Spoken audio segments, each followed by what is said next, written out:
Bilasizmi jannatda nimalar bor? Nimalar yo'q? Kasallik yo'q, kiyimlarda chirib ketishi yo'q, o'lim yo'q, qarilik yo'q, abadiy yoshlik, ichi tashi ichidan ko'rinib turadigan xonalar, ko'z ko'rmagan, quloq eshitmagan ne'matlar, ovozi musiqa bo'lgan ohu ko'z hurlar. Salqini kengligi 100 yillik masofaga teng bo'ladigan daraxtlar. Uzunligi, kengligi 60 mil bo'lgan chodirlar.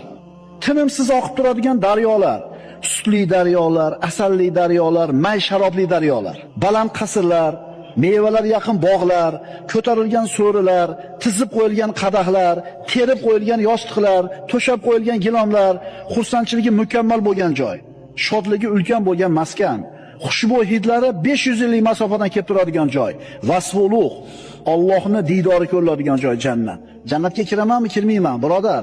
Shafoat bor. Payg'ambar sollallohu alayhi vasallamning shafaatlari bor. Robbing haqida yaxshi gumonda bo'l. Jannatga kirasan inshaalloh.